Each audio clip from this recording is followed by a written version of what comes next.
Welcome back Ranju ಹಳ್ಳಿ ಮನೆ YouTube ಚಾನಲ್ಗೆ ಎಲ್ಲರಿಗೂ ಕೂಡ ವೆಲ್ಕಮ್ ಬ್ಯಾಕ್ ಅಂತ ಹೇಳ್ತಾ ಹಾಗೇನೆ ಇವತ್ತಿನ ವಿಡಿಯೋನ ಸಂಜೆಯಿಂದ ಸ್ಟಾರ್ಟ್ ಮಾಡಿದ್ದೀನಿ. ಸುಮಾರು ಸಂಜೆ ಒಂದು 5 ಗಂಟೆಯಿಂದ ವಿಡಿಯೋನ ಸ್ಟಾರ್ಟ್ ಮಾಡ್ಕೊಂಡಿದ್ದೀನಿ. ಹಾಗೆ ಲೇಖನೂ ಕೂಡ ಕ್ಲಾಸಿಂದ ಬಂದಿದ್ಲು.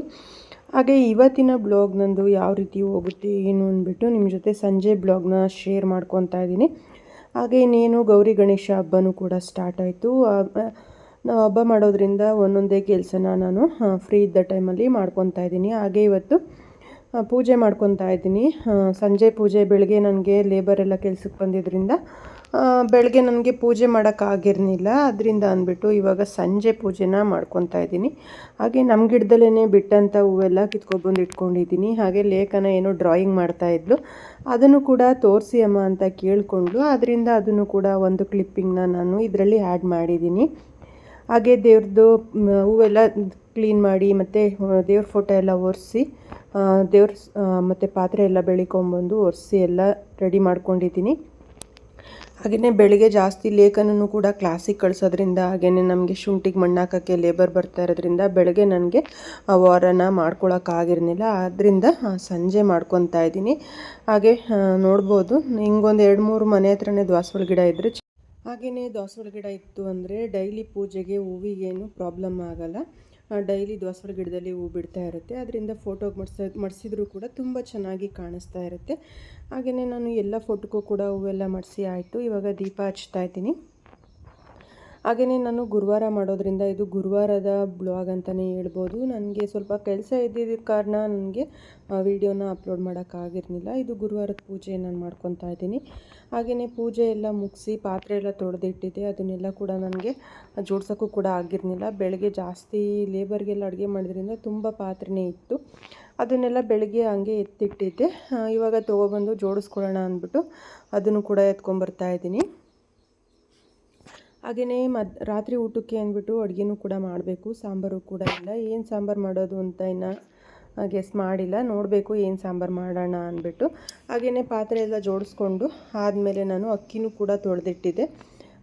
ನನಗೆ ಈ ರೀತಿ ಫ್ರೀಯಾದ ಟೈಮಲ್ಲಿ ಒಂದೊಂದೇ ಕೆಲಸ ಮಾಡಿಕೊಂಡ್ರೆ ಹಬ್ಬದ ಕೆಲಸನ ಬೇಗನೆ ಆಗುತ್ತೆ. ಕೆಲಸ ನನಗೂ ಕೂಡ ರಿಸ್ಕ್ ಆಗೋಲ್ಲ ಮತ್ತು ಕೆಲಸನೂ ಕೂಡ ಒಂದೊಂದೇ ಈ ರೀತಿ ಮಾಡ್ಕೊಳ್ಳೋದ್ರಿಂದ ಈಗ ನನಗೆ ಸ್ವಲ್ಪ ಶುಂಠಿಗೆ ಮಣ್ಣು ಹಾಕಕ್ಕೆ ಬರ್ತಾ ಇರೋದ್ರಿಂದ ನನಗೆ ಕೆಲಸ ಫ್ರೀ ಇರಲ್ಲ. ಅದರಿಂದ ಯಾವಾಗ ನನಗೆ ಫ್ರೀ ಟೈಮ್ ಸಿಗುತ್ತೆ ಆ ಟೈಮಲ್ಲಿ ಹಬ್ಬದ ಕೆಲಸನ ನಾನು ಮಾಡ್ಕೊತಾ ಇದ್ದೀನಿ. ಹಾಗೆಯೇ ಇಲ್ಲಿ ಚಕ್ಲಿ ಮಾಡೋಕ್ಕೆ ಅಂದ್ಬಿಟ್ಟು ಅಕ್ಕಿ ತೊಳೆದು ನೀರನ್ನ ಸೋರಿಸಿಟ್ಟಿದ್ದೆ. ಇವಾಗ ಅದನ್ನು ಒಣಾಕೊತಾ ಇದ್ದೀನಿ.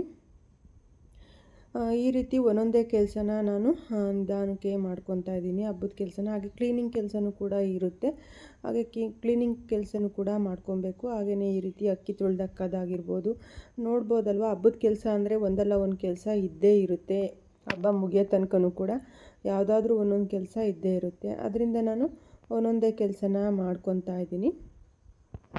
ಹಾಗೆ ಲೇಖನೂ ಕೂಡ ಡ್ರಾಯಿಂಗು ಕೂಡ ಮಾಡ್ಕೊತಾ ಇದ್ಲು. ಹಾಗೆ ಹೋಮ್ವರ್ಕು ಕೂಡ ಮಾಡ್ಕೊತಾ ಇದ್ಲು.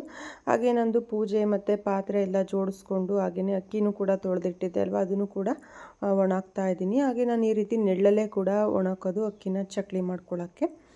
ಅದರಿಂದ ಒಂದು ರೂಮಲ್ಲಿ ಒಣಾಕಿ ಬಿಟ್ಟರೆ ಒಂದು 2-3 ದಿನಕ್ಕೆಲ್ಲ ಒಣಕೊಳ್ಳುತ್ತೆ ಅಕ್ಕಿ. ಹಾಗೆಯೇ ನಾನಿವತ್ತು ರಸಮು ಮತ್ತು ರಸಮು ಮತ್ತು ಅನ್ನ ಮಾಡೋಣ ಅಂತ ಅಂದ್ಕೊಂಡಿದ್ದೀನಿ. ಬರೀ ರೈಸ್ ಮಾಡೋಣ ಅಂದ್ಕೊಂಡಿದ್ದೀನಿ. ಬಿಸಿ ಬಿಸಿ ರಸಮ್ ಜೊತೆಗೆ ಹಾಗೆಯೇ ರಸಮ್ ಮತ್ತು ರೈಸ್ನ ಮಾಡೋಣ ಅಂದ್ಕೊಂಡಿದ್ದೀನಿ. ಚೆನ್ನಾಗಿರುತ್ತೆ ಕಾಂಬಿನೇಷನ್ ಅಂತಲೇ ಹೇಳ್ಬೋದು. ಈ ಮದುವೆ ಮನೆಗಳಲ್ಲೆಲ್ಲ ಯಾವ ರೀತಿ ನೀವು ರಸಮ್ನ ಟೇಸ್ಟ್ ಮಾಡಿರ್ತೀರ ಅದೇ ಟೇಸ್ಟ್ ಇರುತ್ತೆ. ಹಾಗೆಯೇ ಅದಕ್ಕೆ ಒಂದು ಸ್ವಲ್ಪ ತುಪ್ಪ ಹಾಕ್ಕೊಂಡು ರೈಸ್ ಜೊತೆಗೆ ರಸಮ್ನ ಹಾಕ್ಕೊಂಡು ತಿಂತಾಯಿದ್ರೆ ತುಂಬಾ ಚೆನ್ನಾಗಿರುತ್ತೆ ಅಂತಲೇ ಹೇಳ್ಬೋದು. ಅದನ್ನು ಯಾವ ರೀತಿ ಮಾಡ್ಕೊತೀನಿ ನಾನು ಅಂದ್ಬಿಟ್ಟು ನಿಮ್ಮ ಜೊತೆನೂ ಕೂಡ ಶೇರ್ ಮಾಡ್ಕೊತಾ ಇದ್ದೀನಿ. ಹಾಗೆಯೇ ಇಲ್ಲಿ ಜೀರಿಗೆ ಮತ್ತು ಮೆಣಸನ್ನು ಹಾಗೆ ಸ್ವಲ್ಪ ಮೆಂತ್ಯ ಅಷ್ಟನ್ನು ಕೂಡ ಚೆನ್ನಾಗಿ ಹುರ್ಕೊತಾ ಇದ್ದೀನಿ. ಅದು ಚೆನ್ನಾಗಿ ಚಿಟಪಟ ಅನ್ನೋ ತನಕ ಹುರ್ಕೋತಾ ಇದ್ದೀನಿ. ಜೀರಿಗೆ ಮತ್ತು ಮೆಣಸು ಹಾಗೆಯೇ ಮೆಂತ್ಯ ಹುರಿದು ಹಾಕೋದ್ರಿಂದ ಸಾಂಬಾರು ಒಂದು ಒಳ್ಳೆ ಫ್ಲೇವರ್ ಇರುತ್ತೆ ಅಂತಲೇ ಹೇಳ್ಬೋದು. ಇವಾಗ ನಿಮಗೆ ಏನಾದರೂ ಕೆಮ್ಮು ಮತ್ತು ಜ್ವರ ಏನಾದರೂ ಬಂದಾಗ ಈ ರೀತಿ ಒಂದು ಸಲ ಸಾಂಬಾರು ಮಾಡಿಕೊಂಡು ಊಟ ಮಾಡಿ ನೋಡಿ, ಖಂಡಿತವಾಗ್ಲೂ ತುಂಬಾ ಚೆನ್ನಾಗಿರುತ್ತೆ ಅಂತಲೇ ಹೇಳ್ಬೋದು. ಆ ಜೀರಿಗೆ ಸ್ಮೆಲ್ ಆಗಿರ್ಬೋದು, ಹಾಗೆಯೇ ಮೆಣಸು ಎಲ್ಲ ಹಾಕಿರ್ತೀವಲ್ವ, ಈ ಕೆಮ್ಮೆಲ್ಲ ಆದಾಗ ಸ್ವಲ್ಪ ಗಂಟ್ಲೆಲ್ಲ ಕಡ್ತ ಥರ ಇರುತ್ತೆ, ಅದೆಲ್ಲ ಕಮ್ಮಿ ಆದಂಗೆ ಆಗುತ್ತೆ ಈ ಟೇಸ್ಟಿಗೆ ಅಂತಲೇ ಹೇಳ್ಬೋದು. ಹಾಗೆಯೇ ಈ ಮೆಣಸು ಮತ್ತು ಜೀರಿಗೆ ಹಾಗೆಯೇ ಮೆಂತ್ಯನ ಪುಡಿ ಮಾಡಿ ಇಟ್ಕೊಂಡಿದ್ದೀನಿ. ಹಾಗೆ ಟೊಮೊಟೊನೂ ಕೂಡ ಬೇಯಕ್ಕೆ ಇಟ್ಕೊಂಡಿದ್ದೆ. ಅದು ಕೂಡ ಚೆನ್ನಾಗಿ ಬೆಂದಿತ್ತು. ಅದನ್ನು ಕೂಡ ಚೆನ್ನಾಗಿ ಮ್ಯಾಶ್ ಮಾಡ್ಕೊಂಡಿದ್ದೀನಿ. ಟೊಮೊಟೊ ರಸಮ್ಮು ತುಂಬ ಚೆನ್ನಾಗಿರುತ್ತೆ ಅಂತಲೇ ಹೇಳ್ಬೋದು. ಹಾಗೆಯೇ ಇಲ್ಲಿ ಒಂದು ಪಾತ್ರೆ ಇಟ್ಕೊಂಡು ಪಾತ್ರೆಗೆ ಸ್ವಲ್ಪ ಆಯಿಲು, ಹಾಗೆ ಸಾಸಿವೆ, ಕರಿಬೇವು, ಗೆಜ್ಜಿಟ್ಕೊಂಡಂಥ ಬೆಳ್ಳುಳ್ಳಿ ಅಷ್ಟನ್ನು ಕೂಡ ಹಾಕಿ ಒಗ್ಗರಣೆ ಮಾಡ್ಕೊತಾ ಇದ್ದೀನಿ. ಹಾಗೆಯೇ ಸ್ವಲ್ಪ ಇಂಗನ್ನು ಕೂಡ ಹಾಕ್ಕೊತಾ ಇದ್ದೀನಿ. ಅಷ್ಟನ್ನು ಕೂಡ ಹಾಕಿ ಒಗ್ಗರಣೆ ಮಾಡ್ಕೊತಾ ಇದ್ದೀನಿ. ಚೆನ್ನಾಗಿ ಒಂದು ಸಲ ಮಿಕ್ಸ್ ಮಾಡ್ಕೊತಾ ಇದ್ದೀನಿ. ಹಾಗೆಯೇ ನಾನು ಆವಾಗಲೇ ಟೊಮೊಟೊ ಮತ್ತು ಬೇಯಿಸಿರೋ ಅಂಥ ಟೊಮೊಟೊನ ಮ್ಯಾಶ್ ಮಾಡಿ ಎತ್ತಿಟ್ಕೊಂಡಿದ್ದೆ. ಇವಾಗ ಅದನ್ನು ಕೂಡ ಹಾಕ್ಕೊಂಡಿದ್ದೀನಿ. ಇವಾಗ ನಿಮಗೆ ಸಾಂಬಾರು ಕ್ವಾಂಟಿಟಿ ಎಷ್ಟು ಬೇಕು ನೋಡಿ ನೀರನ್ನ ಸೇರಿಸ್ಕೊಬೇಕಾಗುತ್ತೆ.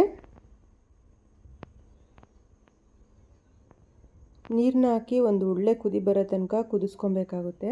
ನಿಮಗೆ ಸಾಂಬಾರು ಯಾವಾಗಲೂ ರಸಮ್ ಅಂದರೆ ಸ್ವಲ್ಪ ತೆಳುವಾಗೇ ಇದ್ರೇ ಅದು ಟೇಸ್ಟು ಚೆನ್ನಾಗಿರುತ್ತೆ ಅಂತಲೇ ಹೇಳ್ಬೋದು. ಹಾಗೆಯೇ ಇದಕ್ಕೆ ಒಂದು ಟೀ ಸ್ಪೂನಷ್ಟು ಅರಿಶಿನ ಪುಡಿ ಹಾಕಿ ಚೆನ್ನಾಗಿ ಕುದಿಸ್ಕೊತೀನಿ. ಇವಾಗ ಒಂದು ಒಳ್ಳೆ ರೀತಿ ರಸಮ್ ಕುದೀತಾ ಇದೆ, ನೋಡ್ತಾ ಇರ್ಬೋದು. ಇದಕ್ಕೆ ರುಚಿಗೆ ತಕ್ಕಷ್ಟು ಉಪ್ಪು ಹಾಕ್ಕೊತಾ ಇದ್ದೀನಿ.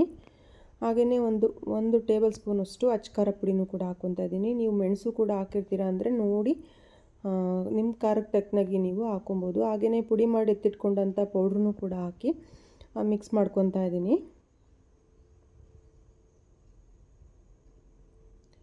ಹಾಗೆಯೇ ಈ ಪೌಡ್ರೆಲ್ಲ ಹಾಕಿದ್ಮೇಲೆ ಒಂದು 2-3 ಕುದಿ ಬರೋ ತನಕ ಕುದಿಸ್ಕೊಂಡ್ರೆ ರಸಮ್ ರೆಡಿ ಆಗುತ್ತೆ. ಹಾಗೆಯೇ ಚೆನ್ನಾಗಿ ಕುದೀತಾ ಇದೆ. ಈ ಲಾಸ್ಟಲ್ಲಿ ಕೊತ್ತಂಬರಿ ಸೊಪ್ಪನ್ನು ಕೂಡ ಹಾಕ್ಕೊತಾ ಇದ್ದೀನಿ. ಕೊತ್ತಂಬರಿ ಸೊಪ್ಪು ಹಾಕ್ಕೊಂಡು ಕುದಿಸ್ಕೊಂಡ್ರೆ ರಸಮ್ ರೆಡಿ ಆಯಿತು. ಬಿಸಿ ಅನ್ನದ ಜೊತೆಗೆ ರಸಮ್ನ ಸರ್ವ್ ಮಾಡಿಕೊಂಡು ಅದಕ್ಕೆ ಸ್ವಲ್ಪ ತುಪ್ಪ ಹಾಕ್ಕೊಂಡು ತಿಂತಾಯಿದ್ರೆ ನಿಜವಾಗ್ಲೂ ಖಂಡಿತವಾಗ್ಲೂ ತುಂಬ ಚೆನ್ನಾಗಿರುತ್ತೆ ಅಂತಲೇ ಹೇಳ್ಬೋದು. ಹಾಗೆಯೇ ಇವತ್ತಿನ ನನ್ನ ಪುಟ್ಟ ಬ್ಲಾಗ್ ನಿಮಗೆಲ್ಲ ಇಷ್ಟ ಆಗಿದೆ ಅಂತ ಭಾವಿಸ್ತೀನಿ ಫ್ರೆಂಡ್ಸ್.